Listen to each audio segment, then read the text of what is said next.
Buenas tardes, maestra y público presente. El día de hoy vamos a dar un tema que es inhaloterapia. Bueno, tenemos el concepto de que es inhaloterapia. Inhaloterapia es la administración de medicamentos, oxígeno y humedad directamente a la vía respiratoria, con propósitos terapéuticos con el fin de prevenir, de tratar y de rehabilitar las funciones respiratorias, como por ejemplo algunas enfermedades que afectan al sistema que se llaman las IRAS, infecciones de las vías respiratorias agudas, y las crónicas, por ejemplo, EPOC. No te precipites. Objetivo general: analizar la inhaloterapia como estrategia terapéutica en el manejo de pacientes con afecciones respiratorias, considerando sus fundamentos, tipos, dispositivos e indicaciones y relevancia clínica, y así poder hacer una valoración a nuestros pacientes de qué tipo de dispositivo le quedaría a él, específicamente en el ámbito hospitalario y en cuidados intensivos, en la UCI. Tenemos tres objetivos específicos, los cuales son identificar los conceptos, tipos de inhaloterapia, los dispositivos utilizados para la administración de tratamientos respiratorios en distintos grupos de pacientes, explicar las indicaciones clínicas, los tratamientos más utilizados y los efectos secundarios y adversos que pueden ser asociados a la inhaloterapia, porque tenemos que tener en cuenta que el oxígeno también puede irritar las vías aéreas, ¿okay? Valorar la importancia de la inhaloterapia en la atención de pacientes críticos, especialmente en la unidad de cuidados intensivos, destacando su impacto y su función respiratoria y la calidad del cuidado a sí mismo a los pacientes. La otra, por favor. Tenemos indicaciones clínicas, en las cuales se emplean, por ejemplo, para el control de asma, que es control del broncoespasmo, una enfermedad pulmonar obstructiva, EPOC, fibrosis quística, exacerbaciones de las enfermedades respiratorias, infecciones como compromiso de la vía aérea, ya sabemos, puede ser COVID, influenza, neumonía, pulmonía, bronquitis, pacientes con secreciones densas y mucosidad difícil de movilizar. Por ejemplo, el asma. Lo que pasa con el asma es de que empieza a generar demasiadas secreciones, por lo tanto se empieza como a obstruir la vía respiratoria y le cuesta trabajo respirar al paciente por la mucosidad, porque le es difícil sacar esas secreciones, por lo cual necesita un broncodilatador y para poder sacar las secreciones, por ejemplo, nebulizadores. También puede ser útil en otros grupos como pacientes cardíacos o neurológicos con dificultad respiratoria. También puede ser importante la implementación de la inhaloterapia en pacientes con el uso de benzodiazepinas, porque también pueden crear lo que se llama depresión respiratoria y así puede tener un aporte de oxígeno mediante la inhaloterapia. Posterior al otro. Tenemos distintos dispositivos, los cuales van de bajo flujo a alto flujo. ¿Qué quiere decir esto? Es de que los de bajo flujo no cubren totalmente la demanda respiratoria del paciente, por lo cual el FiO2, que es la presión inspiratoria, es variable y depende de un patrón respiratorio. Es como que lo más simple, lo más común a la inhaloterapia. Tenemos características que aportan oxígeno a un flujo menor requerido por el paciente. Por ejemplo, cuando el paciente tenga anemia, por lo tanto sus glóbulos rojos, que la hemoglobina no transporta el oxígeno adecuado, puede tener niveles de oxígeno bajos por la misma anemia, porque no tiene la hemoglobina que transporta el oxígeno. Eso se le llama como una hipoxia. Tenemos los dispositivos de bajo flujo, que es la cánula nasal, que es como, bueno, no la puse, pero son unas mangueritas que conectan a la nariz. Y el flujo va de 1 litro a 6 litros en un minuto. El FiO2 aproximadamente va desde un 24 a un 44% de saturación de oxígeno. Este puede ser uso prolongado, cómodo y permite para hablar y comer, es fácil de su manipulación. Otro que es la mascarilla simple, que es como la que tenemos aquí abajo, esta de acá. Va de un flujo de 5 a 10 litros por minuto y va desde un FiO2 de un 40 a un 60, va aumentando la capacidad del oxígeno. Requiere por lo mínimo 5 litros para evitar la reinhalación de CO2, ¿Qué quiere decir esto? Cuando nosotros expiramos, sacamos el aire, nosotros estamos sacando dióxido de carbono. Y cuando respiramos, metemos oxígeno. Entonces, eso es un ciclo. Saco, meto, saco, saco, pero para no, ahora sí que no haya tanta acumulación de dióxido, se tiene que aumentar los litros para que esto vaya circulando y no se acabe tan rápido, por así decirlo. Tenemos una imagen en cual pueden diferenciarse, que es como una comparativa.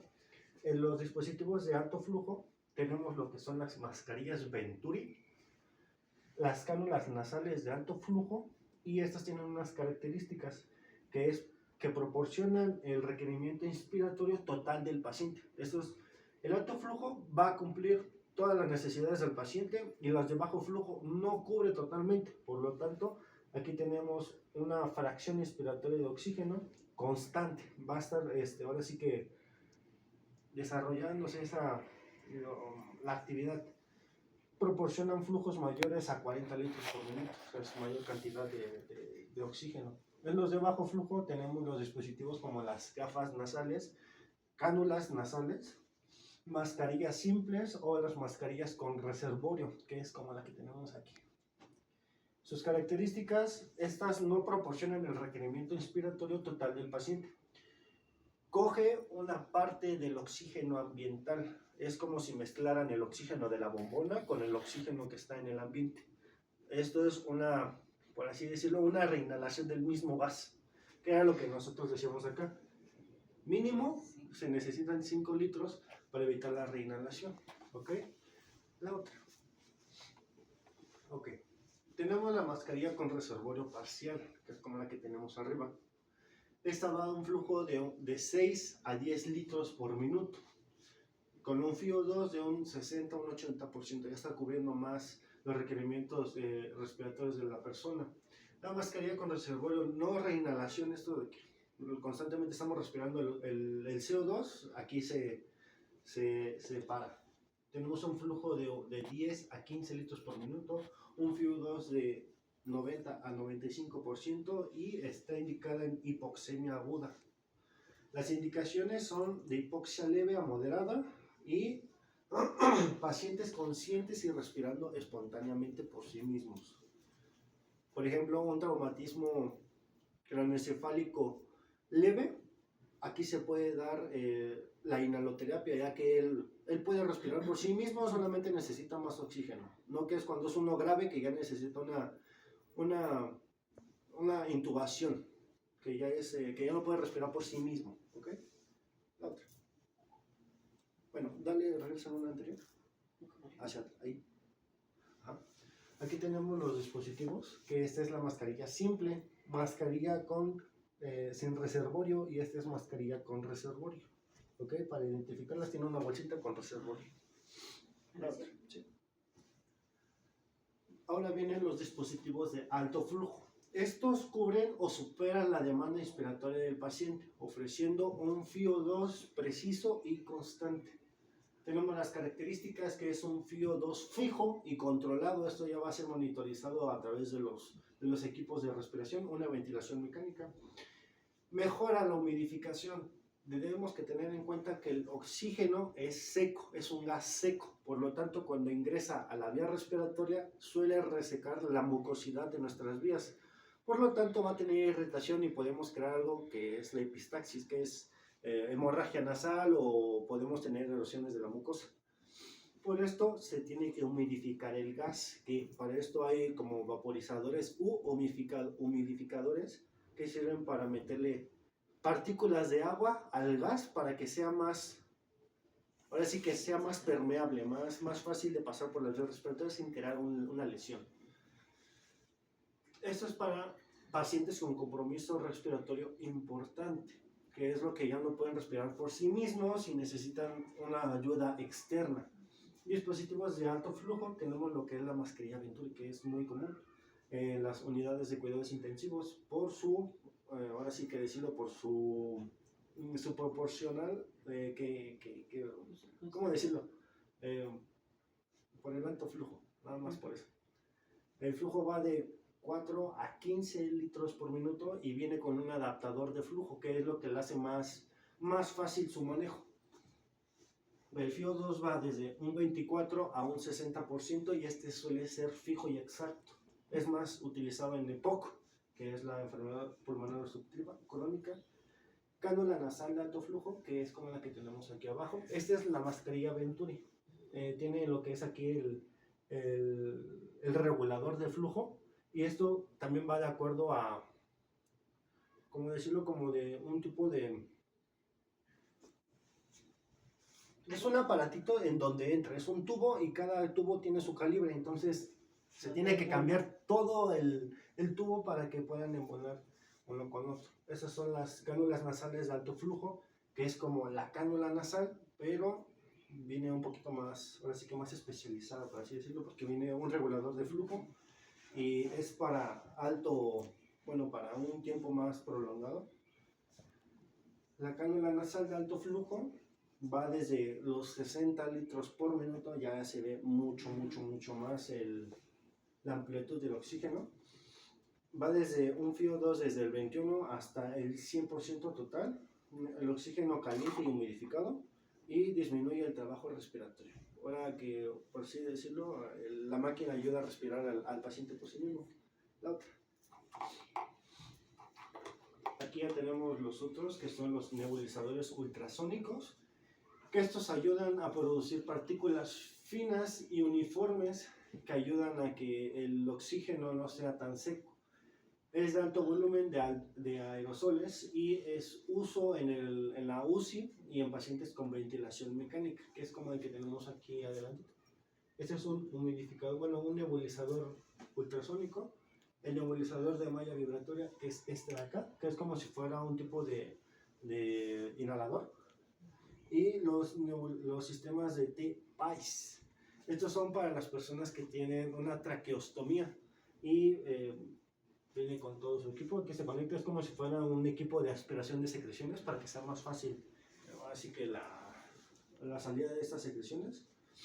El nebulizador ayuda y tiene una alta eficacia en los dispositivos, en los depósitos pulmonares, es compatible con la ventilación mecánica y tiene un menor pérdida de fármaco, porque no se queda ahora sí que en el monitor, pasa totalmente al paciente.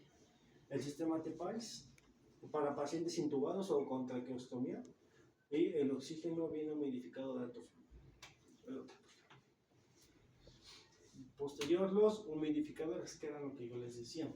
Los humidificadores son dispositivos que aportan humedad al oxígeno para proteger la vía aérea y así sea su fácil movilización de secreciones. Tenemos dispositivos pasivos, que estos intercambian el calor con la humedad, retienen calor y la humedad es exhalada, y es uso común en la ventilación mecánica y es de bajo mantenimiento, no se tiene que estar ahora sí cuidando todo el tiempo. Los humidificadores activos añaden vapor de agua y calor al gas inspirado, utilizados de alto flujo y en UCI, indicados para la ventilación mecánica prolongada, traqueostomías, secreciones espesas y previenen la sequedad, lesiones y el tapón mucoso. Y bueno, antes. Aquí podemos ver al paciente en cámara y aquí tenemos el monitor junto con lo que es el ventilador mecánico. Y aquí tiene, al parecer lo que es este nebulizador. ¿Va? Aquí viene con el sistema de secreción de aspiración de secreciones, y arriba los monitores, y estas son las tomas de oxígeno, que es donde se conectan ¿cómo se llama? Los cables del oxígeno directamente. El otro así. Tenemos efectos secundarios y adversos que son importantes de conocerlos. Aunque los riesgos son menores comparados con otras vías de administración, pueden tener posibles efectos locales, que pueden tener un broncoespasmo inducido, irritación faríngea, tos o malestar durante la inhalación, depósitos en la boca, y puede crear una irritación o candidiasis oral por los corticosteroides. Aquí mismo va lo de la epistaxis nasal, por la resequedad de la mucosa, puede sangrar. Efectos sistémicos, que puede crear una taquicardia por los broncodilatadores, porque incrementa la frecuencia cardíaca y puede dar cierta parte un efecto extrapiramidal. Temblor, cefalea y pueden ser dependientes y pueden tener una técnica incorrecta, lo cual puede perjudicar demasiado al paciente. Tenemos una imagen que nos dice los pros y las contras. Los pros en el nebulizador, este no precisa la coordinación con el paciente, es eficaz con una respiración normal, válido para cualquier edad, permite administraciones de oxígeno y útil para la mayoría de los fármacos. Las contras es de que es poco portátil, requiere fuente de gas, tiene que estar cambiándolo constantemente el tubito de gas, de oxígeno. Tiempo de tratamiento largo, requiere limpieza regular y es de poca eficiencia de distribución. Inhalador de dosis media, que son los presurizados de oxígeno, que son las bombonas. No es cierto, no son las bombonas. Son portátiles, multidosis, tamaño de partículas, independientes de la técnica de inhalación, tiempo de tratamiento corto y es útil para la mayoría de los fármacos. Las contras, es necesario una coordinación entre un disparo y el inicio de la inhalación. Al no saberlo, pues no funciona el fármaco. No adecuado para niños menores de 6 años sin cámara, desconocimiento de las dosis restantes y requiere un prevalente.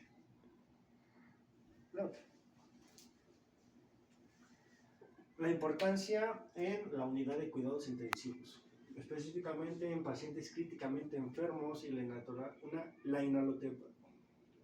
inhaloterapia tiene un rol terapéutico que es muy valioso. La ventilación mecánica y soporte respiratorio puede administrarse durante la ventilación mecánica invasiva con adaptadores o que no sea invasiva.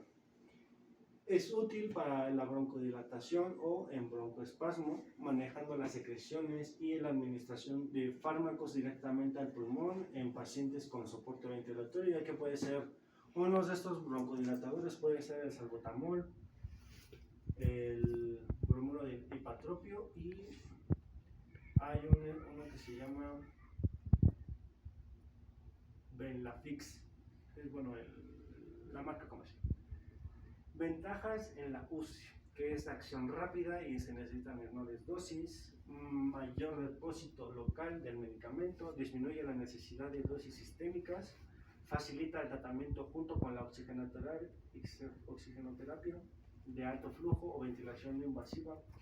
Sin embargo, la eficiencia de entrega durante la ventilación mecánica depende de la posición del generador del aerosol, el tipo de inhalador o de nebulizador, parámetros del ventilador y los humidificadores del circuito. Es como tenerlo todo monitorizado. Okay. Y bueno, nosotros como personal de enfermería, ¿qué tenemos que hacer con estos pacientes? Tenemos que valorar la frecuencia respiratoria, el patrón respiratorio y la saturación de oxígeno. Auscultar ambos campos pulmonares antes y después de un tratamiento. Esta técnica se puede realizar en Z o en zigzag para evaluar los campos pulmonares. Verificar la prescripción médica y seleccionar el dispositivo adecuado para el paciente. Preparar el equipo con técnica séptica, todo estéril. Colocar al paciente en posición semi-Fowler, ajustar el flujo y el FiO2 según la indicación del médico. Vigilar la tolerancia y respuesta al tratamiento y mantener la humidificación adecuada. Y asimismo, con todo lo que tenemos que hacer en una técnica séptica, podemos evitar infecciones que pueden involucrar la vía respiratoria por el mal uso o la mala técnica de realizar las limpiezas de los equipos. Educar al paciente sobre el uso correcto del dispositivo y registrar todos los procedimientos que se le hagan. Okay. Y bueno, esto sería todo por el día de hoy. Se va a hacer una serie de preguntas, ¿ok? Ok. Si tienen un poquito de memoria visual, podrán recordar uno de estos. Dígame un dispositivo de bajo flujo. Son las mascarillas. Uh-huh. Y tienen diferentes tipos de conectores. Okay. Unos que son los que mantienen como que mayor goteo. Okay. Y unos son los de bajo flujo. Igual, bajo flujo. O pueden ser las que son las cánulas nasales. ¿Ok? Ok, los tweets. Ok. El oxígeno, ¿cómo es el gas? ¿Viene muy seco? ¿Viene muy acuoso? ¿Cómo viene el oxígeno? El oxígeno es seco, ¿no? Es un gas muy seco. Eso es un gas muy seco. Inhalas oxígeno, exhalas dióxido. Dióxido de carbono, correcto. Pero de preferencia se debe de poner un poco de agua para que haya un poco más de fluidez, que no esté tan seco. Ok.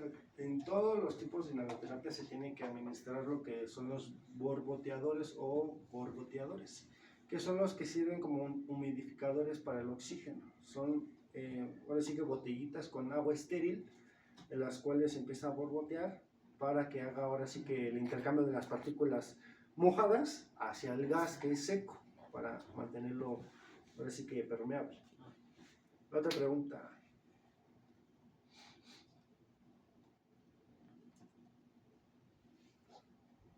Díganme un broncodilatador. El, Salbutamol. El bromuro de hipatropio con fenoterol. Ok, muy bien. y el Ventax o algo, otro nombre. Y la última pregunta es,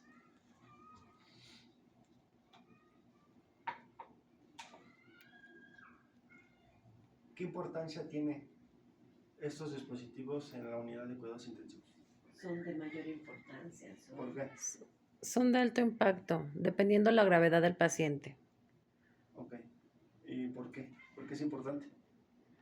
Porque muchas veces el estado crítico del paciente ya los necesitan un equipo que les ayude a poder meter oxígeno. Ok. Algo me estás diciendo, algo muy importante. No pueden respirar por sí mismos, necesitan un dispositivo que los ayude. Nosotros nos encargamos de eso en las UCI. La mayoría de los pacientes críticos no pueden respirar por sí mismos o no pueden tener ese aporte por sí mismos. Necesitan Nosotros la lo ayuda tenemos. mecánica. Exacto. Posteriormente que se haya hecho la traqueotomía, ¿no? Ajá, también es podría ser. un proceso invasivo para ellos, pero ya es cuando es debido a muerte. Sí. Pues eso sería todo el día de hoy y muchas gracias. Hasta luego.